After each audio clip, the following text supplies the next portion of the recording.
Hello friends, welcome to my YouTube channel. In the previous videos, we will discuss about the first chapter of history, economics and geography. Today we will discuss, in this session we will discuss the class 9 civics chapter 1, which is democracy in the contemporary world. So let's start with the topic which is read in this chapter. The first topic is a struggle for democracy, then two tales of democracy, military coup of 1973, restoration of democracy, democracy in Poland, two features of democracy, the changing map of democracy, phases in the expansion of democracy, and the beginning of democracy, end of colonialism, recent phase, democracy at the global level, international organization. Are these decisions democratic? Those decisions which are taken up by international organization, and democracy promotion. So let's start with the explanation in Hindi. तो सबसे पहले हम पढ़ेंगे struggle for democracy. तो democracy के लिए क्या क्या स्ट्रगल हुआ। तो डेमोक्रेसी का जो विस्तार है वो इतना स्मूथ और स्ट्रेट नहीं रहा था जैसा कि हम लोग सोचते हैं कि आसानी से किसी भी कंट्री को डेमोक्रेटिक बनाया जा सकता है। बहुत सारे उतार चढ़ाव आए बहुत अलग अलग देशों में, जिसके कारण जा कर के बहुत सारे कंट्रीज़ डेमोक्रेटिक हो पाए हैं। और अभी भी ये जो उतार चढ़ाव हैं, बहुत सारे कंट्री जो कि अभी डेमोक्रेटिक नहीं हुए हैं उनमें भी अनस्टेबल है और अनसर्टेन है। कुछ ऐसे भी देश हैं जो कि डेमोक्रेटिक हो चुके हैं, फिर भी उन पे खतरा मंडरा रहा है कि उनका जो डेमोक्रेसी है वो वहाँ से छीन जाएगा। और बहुत सारे देश ऐसे भी हुए हैं जो कि डेमोक्रेटिक हो करके और वहाँ से डेमोक्रेसी अब समाप्त हो चुका है। तो हम अब दो कहानी पढ़ेंगे डेमोक्रेसी के बारे में, जिसके बाद हमें डेमोक्रेसी के बारे में और अधिक जानकारी होगा कि कैसे कैसे क्या क्या स्ट्रगल्स लोगों को करना पड़ा डेमोक्रेसी प्राप्त करने में। तो दो देश का कहानी है। सबसे पहले हम पढ़ेंगे डेमोक्रेसी इन चिली। तो चिली एक देश है जहाँ की डेमोक्रेसी कैसे प्राप्त किया गया और फिर क्या क्या घटनाएं घटित हुई कि डेमोक्रेसी वहाँ उस देश से छिन गया और फिर से वहाँ डेमोक्रेसी का रिस्टोरेशन हुआ। तो चिली जो है वो साउथ अमेरिका का एक कंट्री है। साउथ अमेरिका जो कंटिनेंट है वहाँ का एक कंट्री है चिली, जहाँ के जो फाउंडर लीडर थे, मतलब सोवियत पार्टी जो चिली का था, वहाँ के जो उस पार्टी का स्थापना किए थे उसके लीडर थे सैल्वाडोर एलेंदे, जो कि प्रेसिडेंशियल इलेक्शन 1970 में जो प्रेसिडेंशियल इलेक्शन हुआ था, राष्ट्रपति का चुनाव, वो जीते थे। और प्रेसिडेंट बनने के बाद उन्होंने बहुत सारे पॉलिसीज अप्लाई किए जो कि गरीबों की मदद करती थी और वहाँ के जो वर्कर्स थे उनके लिए वो पॉलिसीज़ फ़ायदेमंद थी। सबसे पहला जो उनका पॉलिसी था वो reform of the education system, यानी एजुकेशन सिस्टम में क्या क्या सुधार होने चाहिए उससे रिलेटेड था। उसके बाद था फ्री मिल्क फॉर चिल्ड्रेन, सभी बच्चों को मुफ्त में दूध मिलना चाहिए और जो भी ज़मीनहीन किसान हैं जिनका लैंड उनसे छीन लिया गया है उनको फिर से रीडिस्ट्रीब्यूशन ऑफ लैंड करके उनको लैंड प्रोवाइड कराना। और उन्होंने क्या किया था कि बहुत सारे जो फॉरेन कंपनीज थी जो कि वहाँ के नेचुरल रिसोर्सेज को वहाँ से एक्सट्रैक्ट करती थी, मतलब माइनिंग करके वहाँ से निकालती थी, जैसे कि कॉपर निकालती थी, उसका उन्होंने अपोज किया था एलेंदे ने। तो बहुत सारे उनके जो पॉलिसीज़ थे जिसका कि वहाँ के जो लैंडलॉर्ड्स थे, जो ज़मींदार थे, जो रिच पर्सन थे और जो चर्च थे और कुछ दूसरे जो पॉलिटिकल पार्टीज़ थी उनका विरोध कर रही थी एलेंदे का, इस कारण से क्योंकि उनका जो वहाँ मान सम्मान था वो खतरे में पड़ रहा था उनके इन पॉलिसीज़ के कारण। तो इसी कारण हुआ क्या कि उनके सरकार को मिलिट्री ने 11 सितंबर 1973 को हटा दिया, मतलब कि मिलिट्री वहाँ आक्रमण करके और उनके सरकार को ख़त्म कर दी। तो मिलिट्री का जो आक्रमण हुआ 1973 में पोलैंड में, उसके चिली में, उसके बारे में अभी हम जानेंगे। तो 11 सितंबर 1973 के मॉर्निंग में मिलिट्री ने एक सी पोर्ट यानी कि वहाँ का जो बंदरगाह था उस पर कब्जा कर लिया और वहाँ के डिफेंस मिनिस्टर के ऑफिस में पहुँच करके जैसे ही डिफेंस मिनिस्टर वहाँ पहुँचे उनको अरेस्ट कर लिया गया मिलिट्री के द्वारा। और मिलिट्री कमांडर ने प्रेसिडेंट एलेंदे से कहा कि आप रिजाइन कर दीजिए और इस देश को छोड़ दीजिए। लेकिन एलेंदे ने रिजाइन करने से इनकार कर दिया और कंट्री को भी छोड़ने से, जिसके कारण हुआ क्या कि वहाँ की जो मिलिट्री थी, प्रेसिडेंशियल हाउस यानी कि जो राष्ट्रपति भवन होता है, उसको चारों तरफ से घेर करके बम बरसाना शुरू कर दी। और इस बॉम्बिंग अटैक में यानी मिलिट्री अटैक में प्रेसिडेंट एलेंदे की मृत्यु हो गई और वो मर गए। उसके बाद जो मिलिट्री कॉप के जो लीडर थे, जो कि आर्मी जनरल थे, ऑगस्टो पिनोचेट, जो कि जनरल थे आर्मी, इस युद्ध में मतलब जो मिलिट्री का आक्रमण था, इसमें यूनाइटेड स्टेट ऑफ अमेरिका भी मिलिट्री का मदद कर रही थी, क्योंकि वो एलेंदे के जो शासन था उससे नाखुश थी, जिसके कारण उसने उस आर्मी को सपोर्ट भी किया और पैसा भी दिया कि हाँ तुम जाओ और जा कर के एलेंदे के जो सरकार है उसको वहाँ से हटा दो और अपना शासन वहाँ स्थापित करो। तो पिनोसे जो कि वहाँ का राष्ट्रपति बना, जो कि आर्मी जनरल था, कंट्री पर अटैक करने के बाद राष्ट्रपति बना और 17 साल तक चिली पे शासन किया। अब वहाँ उनको क्या चाहिए था कि डेमोक्रेटिक गवर्नमेंट, तो डेमोक्रेटिक गवर्नमेंट से जो चिली था अब वो मिलिट्री डिक्टेटरशिप में चेंज हो चुका था और 17 साल तक ये शासन रहा। पिनोसे के सरकार ने बहुत सारे लोगों को मार दिया, टॉर्चर किया, और जो एलेंदे का अभी भी समर्थन करते थे उनको मार दिया जाता था, और जो भी ऐसा चाहते थे कि फिर से वहाँ डेमोक्रेसी एस्टेब्लिश्ड हो। और पिनोसे की आर्मी ने और क्या किया कि जो एलेंदे के जो फैमिली मेम्बर्स थे यानी कि उनकी पत्नी और उनकी जो बेटी, उनको भी जेल में डाल दिया था। उसके बाद फिर से कैसे वहाँ डेमोक्रेसी का रिस्टोरेशन हुआ, कैसे चिली में डेमोक्रेसी आया, तो पिनोसे ने एक जनमत संग्रह यानी रेफरेंडम 1988 में किया कि लोगों का संग्रह करते हैं और उनसे पूछते हैं कि हाँ आप हमारे सरकार से सहमत हैं या नहीं। और पिनोसे इस बात को लेकर के बिल्कुल भी कॉन्फिडेंट था कि लोग जो हैं वो हाँ कहेंगे और बोलेंगे कि आप जो शासन कर रहे हैं उसको कंटिन्यू रखें, और वो फिर मिलिट्री डिक्टेटरशिप से पॉलिटिक्स में आना चाहता था पिनोसे। लेकिन जो चिली के लोग थे वो अभी तक एलेंदे को नहीं भूले थे और उनका जो शासन था और डेमोक्रेसी था उसको नहीं भूले थे, और उन्होंने ना कह दिया, और यहीं जो पिनोसे का और मिलिट्री का डिक्टेटरशिप था यहीं पर समाप्त हो गया। उसके बाद फिर से राजनीतिक स्वतंत्रता चिली में आ गई और धीरे धीरे आर्मी का जो रोल था वो कंट्री के सरकार में, मतलब कंट्री के जो गवर्नमेंट में, वो ख़त्म हो गया। उसके बाद वहाँ के जो इलेक्टेड गवर्नमेंट जो थी वो सत्ता में आई, और उन्होंने क्या कहा कि जो पिनोसे का सरकार था यानी आर्मी जनरल का, और उसका इंक्वायरी किया जाए कि उसने क्या क्या किया है अपने राज्य में जब उसका शासन था उस समय। तो जब इंक्वायरी हुआ तो पता चला कि ये जो गवर्नमेंट थी वो पिनोसे की, वो केवल ब्रूचुअल ही नहीं थी, केवल निर्दय ही नहीं थी, बल्कि बहुत ज़्यादा करप्ट भी थी, बहुत ज़्यादा भ्रष्ट सरकार भी थी। और 2006 के जनवरी में मिशेल बैसले, जो कि जनरल अल्बर्टो बैसले की बेटी थी, उसे चिली के प्रेसिडेंट के रूप में उन्हें चुन लिया गया। प्रेसिडेंशियल इलेक्शन में उन्होंने चिली के जो सबसे अमीर आदमी था उसको हराया था। उसके बाद डेमोक्रेसी इन पोलैंड, नेक्स्ट जो स्टोरी है डेमोक्रेसी इन पोलैंड। अब इसके बारे में हम पढ़ेंगे कि कैसे वहाँ पोलैंड में डेमोक्रेसी आया।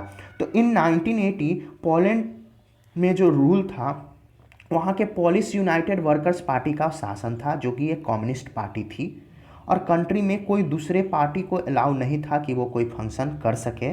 वहाँ के लोग जो थे वो फ्री नहीं थे अपने लीडर को चुनने के लिए, मतलब स्वतंत्रतापूर्वक वो अपने लीडर को नहीं चुन सकते थे, और लीडर पार्टी और गवर्नमेंट के खिलाफ भी कुछ नहीं बोल सकते थे, और जो ऐसा करने का कोशिश करते थे पोलैंड में उन्हें जेल में डाल दिया जाता था। और पोलैंड का जो सरकार था उसको कंट्रोल और सपोर्ट किया जाता था सोवियत यूनियन के द्वारा, जिसको कि यूएसएसआर हम लोग कहते हैं, जो कि बहुत बड़ा और पावरफुल कम्युनिस्ट स्टेट था।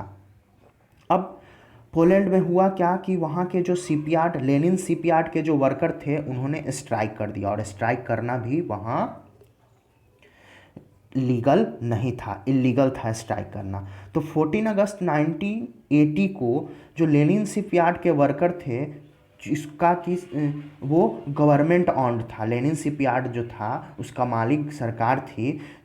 तो वहाँ हुआ क्या कि लेनिन शिपयार्ड जो कि सिटी ऑफ गैंडसैंक में था, वहाँ के जो वर्कर्स थे उन्होंने स्ट्राइक कर दिया, यानी कि हड़ताल शुरू कर दिया। और स्ट्राइक इस शुरू हुआ था किस कारण से, तो एक क्रेन ऑपरेटर और एक वुमेन वर्कर जो थी उनको बिना किसी कारण से सेवा से हटा दिया गया था। तो उन्हीं को वापस लाने के लिए ये स्ट्राइक शुरू हुआ था, और ये स्ट्राइक इलीगल था क्योंकि कोई भी यूनियन वहाँ इंडिपेंडेंट नहीं था कि बिना रूलिंग पार्टी के परमिशन के पोलैंड में कोई भी सभा कर सके। उसके बाद वहाँ एक फॉर्मर इलेक्ट्रीशियन थे जिनको कि शिपयार्ड से इस कारण से हटा दिया गया था क्योंकि उन्होंने हायर पे मांगा था, मतलब जो पैसा था उनको जो वेतन मिलता था वो बोले थे कि मुझे इससे ज़्यादा वेतन चाहिए। तो 1976 में ही उनको सेवा से हटा दिया गया था, जिनका नाम था लेक वेस्ला, जो कि स्ट्राइकर्स को आकर के ज्वाइन किए क्योंकि वो भी इससे त्रस्त थे।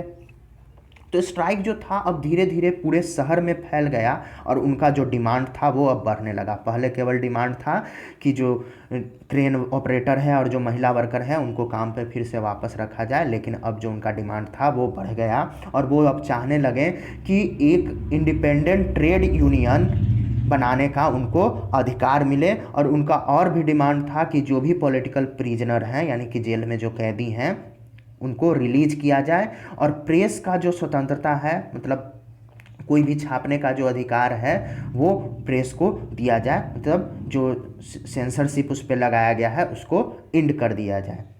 तो फाइनली जो गवर्नमेंट थी उन्होंने वेस्ला के लीडिंग में जो वर्कर्स थे उनका बात माना और 21 पॉइंट के एग्रीमेंट पे साइन किया, और तब जा कर के वो स्ट्राइक ख़त्म हुआ और गवर्नमेंट एग्री हो गई। वर्कर्स के जो राइट थे, उनका जो अधिकार था कि इंडिपेंडेंट ट्रेड यूनियन बनाएं और स्ट्राइक का उन्हें अधिकार मिले, उस पर सरकार सहमत हो गई। और जब गैंड्स्का का एग्रीमेंट साइन किया गया उसके बाद ट्रेड यूनियन जो कि उन्होंने इंडिपेंडेंट ट्रेड यूनियन बनाया, जिसका नाम रखा गया सॉलिडेटरी, वो फॉर्म हुआ। और पहली बार था इस पूरे विश्व में कि जहाँ अगर कम्युनिस्ट स्टेट हो वहाँ पे कोई इंडिपेंडेंट ट्रेड यूनियन बना हो किसी कम्युनिस्ट स्टेट में।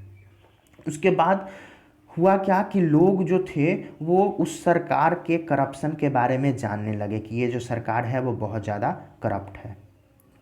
तो अब गवर्नमेंट को मैनेज करना मुश्किल हो गया था जो रूलर्स थे वहाँ उनके द्वारा, और जनरल गाजर्स्की के द्वारा जो सरकार लीड की जा रही थी वो इनेक्सियस हो गई, बहुत ज़्यादा क्रोधित हो गई, और उसने दिसंबर 1981 में मार्शियल लॉ लोगों पर थोप दिया, यानी कि वहाँ मिलिट्री शासन लागू कर दिया। और हजारों सॉलिडेटरी मेंबर्स जिन्होंने इंडिपेंडेंट पार्टी बनाया था, जिन्होंने इंडिपेंडेंट लेबर यूनियन बनाया था, उनको जेल में डाल दिया गया। और उनको जो अधिकार मिला था किसी भी पार्टी को ऑर्गेनाइज करने का फ्रीडम उनके पास था, अपना विरोध करने का फ्रीडम था, अपना पक्ष रखने का फ्रीडम था, वो फिर से उनसे वापस ले लिया गया मार्शियल लॉ लागू होने के बाद। उसके बाद फिर से वहाँ पोलैंड में डेमोक्रेसी का रिस्टोरेशन कैसे हुआ, मतलब कैसे फिर से वहाँ डेमोक्रेसी स्थापित हुआ। तो 1988 में सॉलिडेटरी जो थे वो फिर से स्ट्राइक आयोजित किए।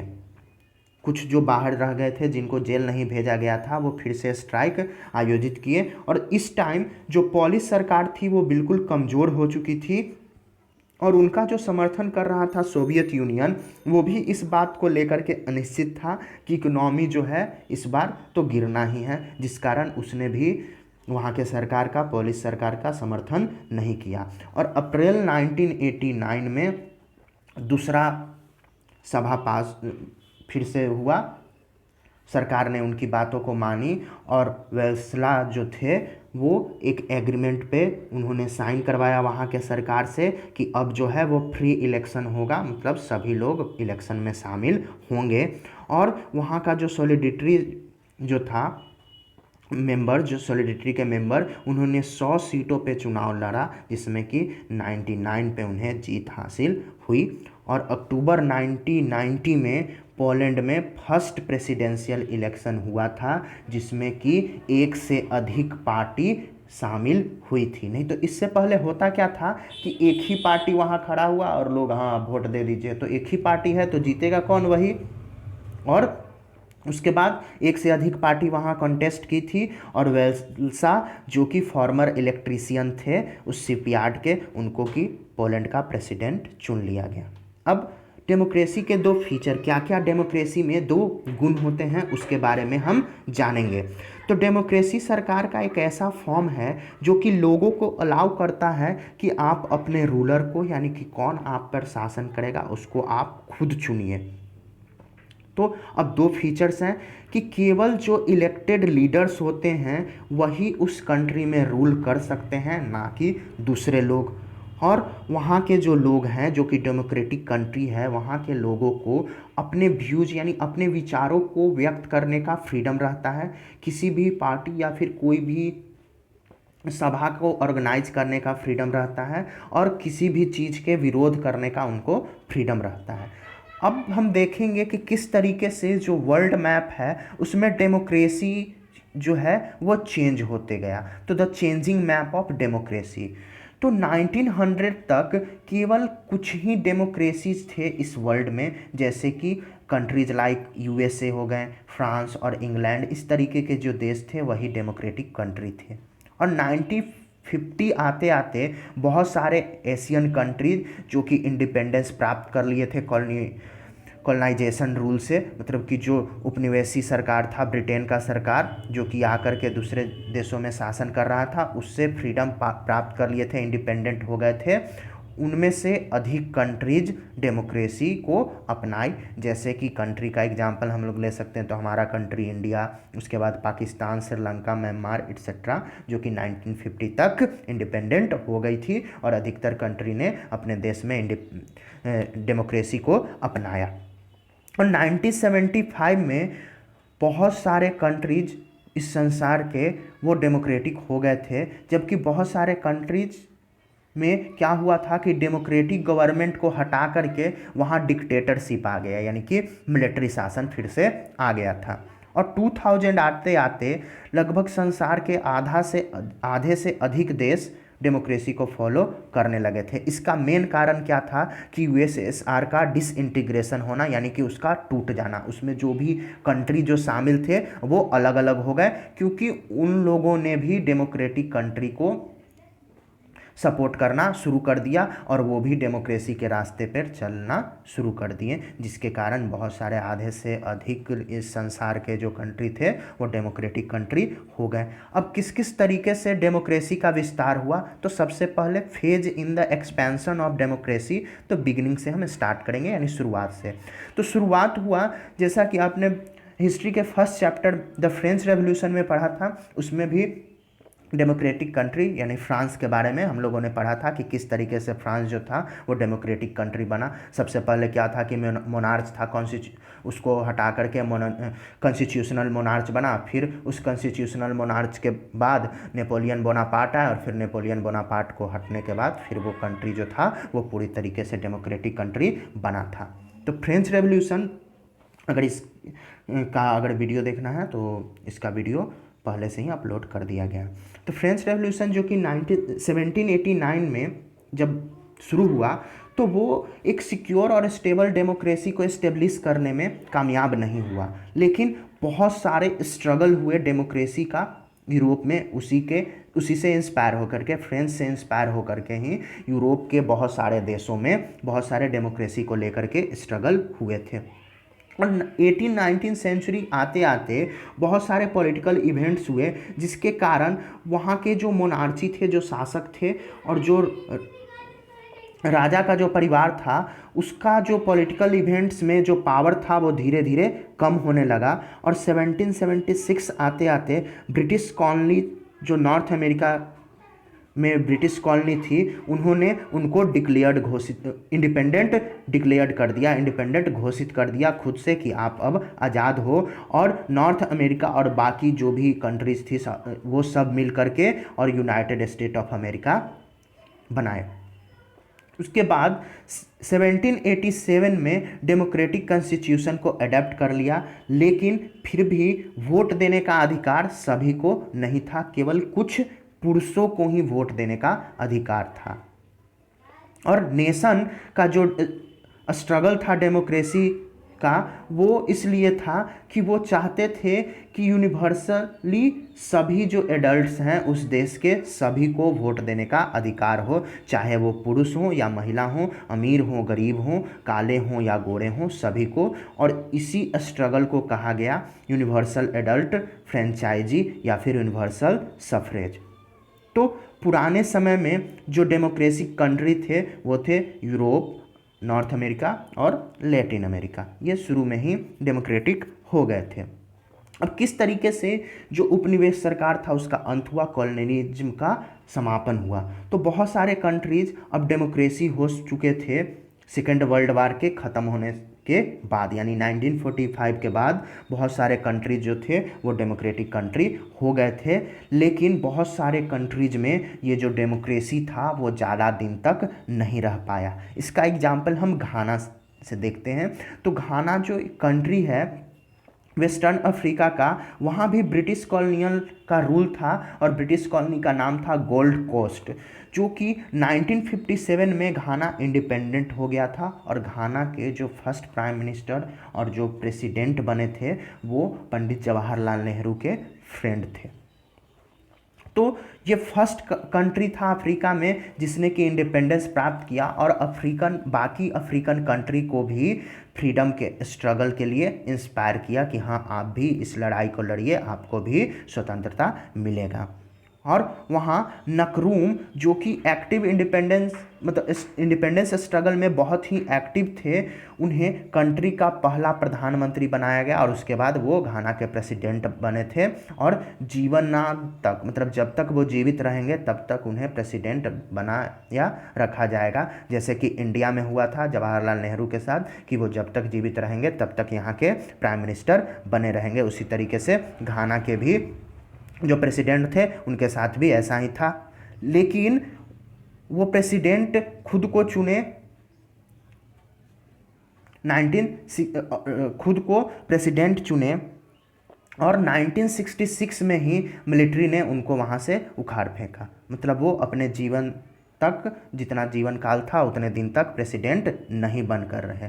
तो घाना के जैसे ही बहुत सारे और भी कंट्रीज जो हैं जिन्होंने इंडिपेंडेंस प्राप्त किया, लेकिन वहाँ का जो रिकॉर्ड है वो मिक्स्ड रहा, यानी कि ज़्यादा दिन तक वो डेमोक्रेसी नहीं रहे इंडिपेंडेंस प्राप्त करने के बाद भी। अब रिसेंट फेज यानी अभी के समय में क्या है, तो 1980 के बाद जो डेमोक्रेसी है वो बहुत तेज़ी से फैलना शुरू हुआ, यानी बहुत सारे जो कंट्रीज हैं वो डेमोक्रेटिक होना शुरू हो गए। इसका मेन कारण था कि 1991 में जो सोवियत यूनियन यानी यूएसएसआर था उसका डिसइंटीग्रेशन होना शुरू हो गया। और सोवियत यूनियन में 15 रिपब्लिक कंट्रीज थे जिन्होंने खुद को अलग कर लिया और इंडिपेंडेंट कंट्री घोषित करके और खुद भी वो डेमोक्रेटिक कंट्री बन गए। डेमोक्रेसी जो था वो सेवरल कंट्री, लैटिन अमेरिका के भी बहुत सारे देशों में अब आ चुका था। पाकिस्तान और बांग्लादेश जो है वो वहाँ आर्मी रूल का समापन हुआ और 1990 में वहाँ भी डेमोक्रेसी स्थापित हो गया। इससे पहले मतलब आज़ादी के बाद वो जो था वो मिलिट्री डिक्टेटरशिप में आता था, यानी कि वहाँ मिलिट्री का शासन था। लेकिन पाकिस्तान का जो ये चेंज था, जो बदलाव था, वो ज़्यादा दिन तक नहीं रहा और फिर से 9 साल बाद यानी 1999 में जनरल परवेज मुशर्रफ फिर से आर्मी रूल पाकिस्तान में स्थापित कर दिया।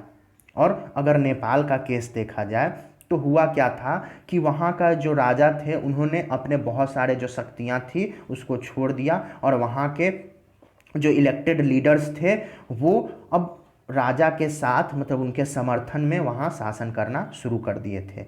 लेकिन जैसे ही 2005 में नेपाल के नए किंग बने तो वहाँ के जो इलेक्टेड गवर्नमेंट जो थी उसको डिसमिस कर दी और पॉलिटिकल फ्रीडम प्राप्त कर लिया, यानी कि नेपाल को डेमोक्रेटिक कंट्री बना दिया। और जो पिछले दशक में उन्होंने डेमोक्रेसी हासिल की थी वो फिर से वहाँ के लोगों को मिल गया।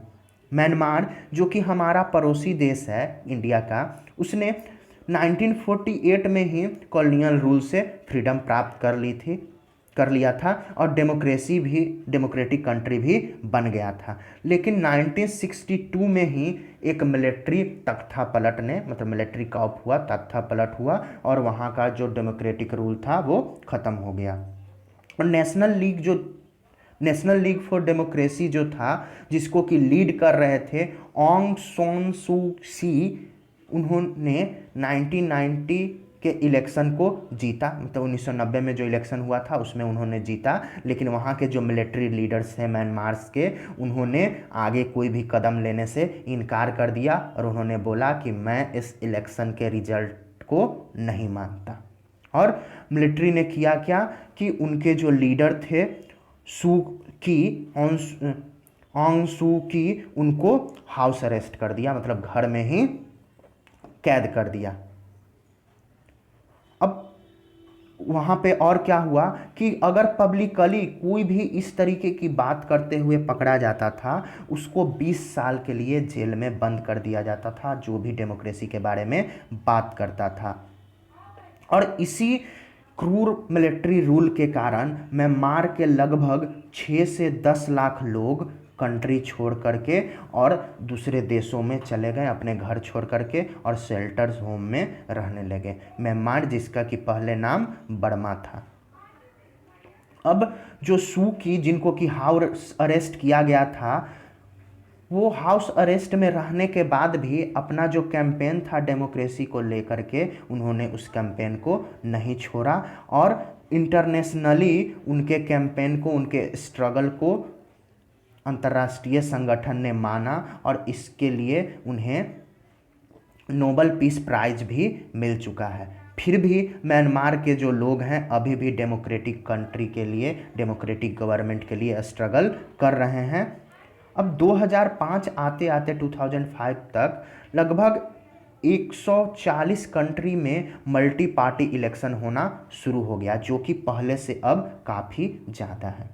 अब इंटरनेशनल ऑर्गेनाइजेशन के बारे में पढ़ेंगे। कुछ अंतर्राष्ट्रीय संगठन है जो कि देशों की मदद करती है, वहाँ जो कन्फ्लिक्ट्स होता है उसको सॉल्व करती है।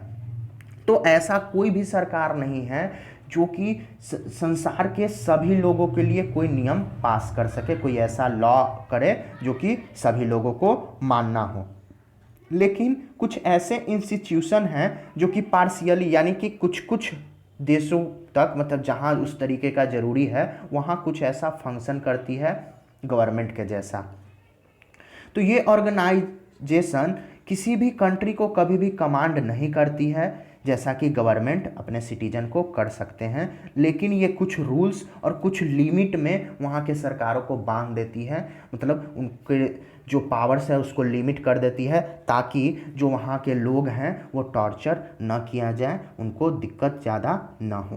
तो कौन कौन से वो ऑर्गेनाइजेशन हैं इंटरनेशनल ऑर्गेनाइजेशन, उनके बारे में जानेंगे। तो सबसे फर्स्ट है यूनाइटेड नेशन, जो कि एक ग्लोबल एसोसिएशन है, बहुत सारे नेशंस का, वर्ल्ड के बहुत सारे राष्ट्रों का एक अंतर्राष्ट्रीय संगठन है जो कि हेल्प करता है और वहाँ बहुत सारे जो देश हैं वो कॉपरेट करते हैं अंतर्राष्ट्रीय कानून पास करने में, अंतर्राष्ट्रीय सुरक्षा के लिए और इकोनॉमिक डेवलपमेंट के लिए और सोशल इक्वलिटी के लिए, यानी कि जो भी देश हैं उनको सामाजिक समानता प्राप्त हो, मतलब उनके लोगों को।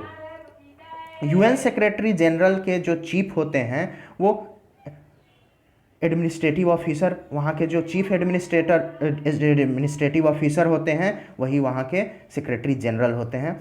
अब यूएन सिक्योरिटी काउंसिल, तो यूएन सिक्योरिटी काउंसिल जो है वो यूएन का ही एक अंग है जो कि रिस्पॉन्सिबल होता है पीस मेंटेन करने में और दो देशों के बीच में सिक्योरिटी मेंटेन करने में। जैसे कि मान लीजिए कि इंडिया और पाकिस्तान के बीच में अगर युद्ध छिड़ता है या फिर कोई ऐसा कन्फ्लिक्ट होता है, तो ये जो यूएन सिक्योरिटी काउंसिल है वो आता है, बीच में मध्यस्थता करता है ताकि ये जो कॉन्फ्लिक्ट है वो सॉल्व हो जाए और वार ना हो पाए।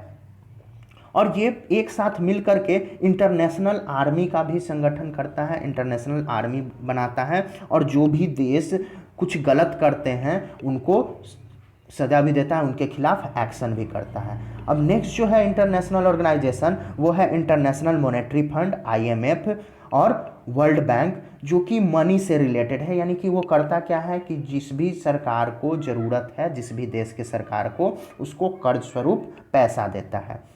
तो पैसे देने से पहले वो करता क्या है कि उस सरकार को कहता है, उसके अकाउंट्स को देखता है और उसको कहता है कि आप अपने इकोनॉमिक पॉलिसी में कुछ बदलाव लाइए ताकि आप हमारा जो कर्ज है वो चुका पाएंगे। तो क्या ये सब जो डिसीजन है वो डेमोक्रेटिक है? तो अब कुछ डिसीजंस के बारे में हम देखेंगे। तो इंस्टीट्यूशन वैसा जो फंक्शन कर रहा है वर्ल्ड गवर्नमेंट में, जिसमें कि कोई डेमोक्रेटिक डिसीजन होता ही नहीं है, मतलब वर्ल्ड लेवल पे वो फंक्शन कर रहा है लेकिन डेमोक्रेटिक डिसीजन ले ही नहीं सकता है। और हर एक जो कंट्री है वो फ्री नहीं है अपना डिसीजन लेने के लिए, जो कि इससे अफेक्ट होता है वो अपना डिसीजन नहीं ले सकता है या फिर कुछ कह नहीं सकता है। अब जैसे यूएन का ही केस ले लें तो हर एक जो 193 मेंबर स्टेट्स हैं, 1 सितंबर 2012 के हिसाब से यूएन के 193 मेंबर्स स्टेट हैं, जिनमें यूएन जनरल असेंबली में सबका एक एक वोट है। जनरल असेंबली जो है वो एक पार्लियामेंट के जैसा है जहाँ के डिस्कशन होता है और हर एक साल वहाँ सेशन होता है जिसमें लोग मिलते हैं और वहाँ के जो यूएन के जो प्रेसिडेंट हैं उनका चुनाव होता है उन्हीं मेंबर्स कंट्री में से। लेकिन जनरल असेंबली जो है वो इस तरीके का डिसीजन नहीं ले सकता है, और अगर किसी भी दो देश के बीच में कोई कन्फ्लिक्ट हो रहा है उस पर भी वो कोई एक्शन नहीं ले सकता है। तो वो एक्शन लेते कौन है? तो सिक्योरिटी काउंसिल, जो यूएन के सिक्योरिटी काउंसिल हैं उसके 15 मेंबर्स जो हैं वही इस तरीके के क्रूशियल डिसीजन लेते हैं। और इन 15 मेंबर्स में से 5 जो मेंबर्स हैं वो परमानेंट मेंबर्स होते हैं, यानी कि 5 कंट्रीज जो कि हैं US, Russia, UK, France and China, और 10 ऐसे मेंबर्स हैं जो कि हर एक 2 साल के टर्म के लिए जनरल असेंबली में चुने जाते हैं, जिसमें कि भारत का भी एक स्थान है जो कि परमानेंट नहीं है। अब इन 5 परमानेंट मेंबर्स का जो रियल पावर है वो है क्या? तो हर एक परमानेंट मेंबर के पास वीटो पावर है, और इसी के लिए भारत ने अप्लाई भी किया था लेकिन चाइना ने उसका विरोध कर दिया। तो इसका मतलब कि काउंसिल जो है वो डिसीजन ले सकता है, और वो डिसीजन नहीं लेने में समर्थ होगा यदि उस 5 में से अगर कोई भी एक मेंबर कहे कि नहीं ये चीज़ नहीं होगा, तो वो उस डिसीजन को रोकना पड़ेगा उसको, भले ही 4 लोग सहमत हैं और एक सहमत नहीं है फिर भी उस डिसीजन को जो यूएन है वो नहीं ले सकता है। और इस सिस्टम को अधिक से अधिक लोग और अधिक से अधिक कंट्री जो हैं वो प्रोटेस्ट कर रहे हैं और वो डिमांड कर रहे हैं कि यूएन जो हो वो और अधिक डेमोक्रेटिक हो, लेकिन ये डेमोक्रेटिक नहीं है क्योंकि 5 ही देश के मेंबर हैं, वो जो चाहेंगे वही करेंगे। तो परमानेंट मेंबर स्पेशली यूएस जो है वो सबसे ज़्यादा मनी कंट्रीब्यूट करता है यूएन के मेंटेनेंस में। अब नेक्स्ट जो है वो इंटरनेशनल मॉनेटरी फंड का केस हम देखेंगे कि इसमें क्या क्या है। तो इंटरनेशनल मॉनेटरी फंड जो है वो सबसे बड़ा मनी लेंडर है, यानी कि कर्ज देने वाला। किसी भी कंट्री को, संसार में किसी भी देश को अगर कर्ज की ज़रूरत होती है तो इंटरनेशनल मॉनेटरी फंड ही देता है, जिसमें कि 188 मेंबर्स स्टेट हैं 1 सितंबर 2012 के हिसाब से, लेकिन सभी को इक्वल वोटिंग राइट्स नहीं है। वोटिंग राइट्स यहाँ किनको होता है? तो वेट के हिसाब से, मतलब जो कंट्री जितना ज़्यादा पैसा देगा इंटरनेशनल मॉनेटरी फंड में कंट्रीब्यूट करेगा उसके वोट का पावर उतना ही ज़्यादा रहेगा, उसका वैल्यू उतना ही ज़्यादा रहेगा। और लगभग 52% जो वोटिंग पावर है IMF का वो केवल 10 कंट्रीज के हाथ में है, जिसमें कि US, Japan, Germany, France, UK, China, Italy, Saudi Arabia, Canada and Russia शामिल हैं। और बाकी जो रिमेनिंग 178 कंट्रीज जो हैं उनके पास केवल 48% वोटिंग पावर है। तो समझिए कि कितना कम। तो कहा जाए कि बिल्कुल छोटा, मतलब ऊंट के मुंह में जीरा के बराबर उनके पास पावर है। अब वर्ल्ड बैंक का अगर केस देख लिया जाए तो यहाँ भी वोटिंग का सिमिलर केस है IMF जैसा, मतलब जो जितना ज़्यादा पैसा देगा उसका वोट उतना ही अधिक मायने रखेगा। और जो प्रेसिडेंट होते हैं वर्ल्ड बैंक का वो हमेशा US के सिटीजन यानी यूनाइटेड स्टेट ऑफ अमेरिका के ही सिटीजन बनेंगे, दूसरे लोग नहीं। और उनको चुनता कौन है? तो US गवर्नमेंट के जो फाइनेंस मिनिस्टर हैं वही उनको नामांकित करते हैं और वही वर्ल्ड बैंक के प्रेसिडेंट बनते हैं। अब नेक्स्ट जो है वो डेमोक्रेसी प्रमोशन, किस तरीके से डेमोक्रेसी को प्रमोट किया गया। तो इराक एक ऐसा देश है जो कि वेस्टर्न एशिया में है। वो 1932 में ही ब्रिटिश रूल से इंडिपेंडेंट हो गया था, यानी वो स्वतंत्र हो गया था। 3 दशक तक वहाँ हुआ क्या कि मिलिट्री ऑफिसर्स का वहाँ शासन रहा, यानी कि मिलिट्री डिक्टेटरशिप रहा। और 3 दशक के बाद वो ख़त्म हुआ। 1968 से वहाँ अरब सोशलिस्ट बाथ पार्टी, जिसके कि नेता थे सद्दाम हुसैन, उन्होंने एक की रोल प्ले किया और कॉप जो मिलिट्री कॉप था उस पर तख्ता पलट करके और उनका जो पार्टी था वो शासन में आया। कब? तो 1968 में। उनके सरकार ने जो ट्रेडिशनल इस्लामिक लॉ था, जो पारंपरिक, उसको हटाया। तो वो क्या था कि वुमेन को भी वोट देने का अधिकार उन्होंने दिया और बहुत सारे स्वतंत्रता प्रदान किए, जो कि बाकी वेस्टर्न एशियन कंट्रीज में महिलाओं को वैसा अधिकार नहीं था। और 1979 में इराक के प्रेसिडेंट वो बन गए और बनने के बाद सद्दाम हुसैन ने डिक्टेटोरियल गवर्नमेंट का शुरुआत किया, लेकिन उनके शासन का लोगों ने अपोज किया। और US और उसके जो सहयोगी देश जैसे कि ब्रिटेन ने इराक पर ये एलिगेशन किया कि वो कर क्या रहा है, कि सीक्रेट न्यूक्लियर वेपन का परीक्षण कर रहा है या फिर ऐसे कोई दूसरे वेपन्स का जिसके कारण मास डिस्ट्रक्शन हो सकता है, बहुत ज़्यादा विनाश हो सकता है और वो वर्ल्ड के लिए बहुत ज़्यादा खतरा हो सकता है। इसके बाद UN टीम इराक में गया, लेकिन उसको वैसा कोई भी वेपन वहाँ नहीं मिला जिसका कि परीक्षण के बारे में उन्होंने सोचा था। फिर भी US और उसके जो सहयोगी देश थे उसने इराक पर आक्रमण करके वहाँ कब्जा कर लिया और सद्दाम हुसैन को 2003 में पावर से हटा दिया और उन्हें फांसी भी दे दिया। उसके बाद US ने वहाँ पे इंटरिम गवर्नमेंट को प्रेफरेंस दी और अपना शासन करना शुरू कर दिया। और उसका ये अर्ज था कि वो यहाँ से डिक्टेटोरियल जो रूल है उसको समाप्त करके इस कंट्री को डेमोक्रेटिक कंट्री बना देगा। लेकिन ये जो वार था इराक के अगेंस्ट, इसका यूएन सिक्योरिटी काउंसिल जो कि कोफी अन्नान थे, उन्होंने भी इराक के खिलाफ जो US का वार था उसको इलीगल घोषित किया था। तो यहाँ आपका जो चैप्टर है पॉलिटिक्स का, सिविक्स का फर्स्ट चैप्टर, वो समाप्त होता है। आप कमेंट ज़रूर कीजिए। वीडियो अगर पसंद आए तो लाइक कीजिए। धन्यवाद।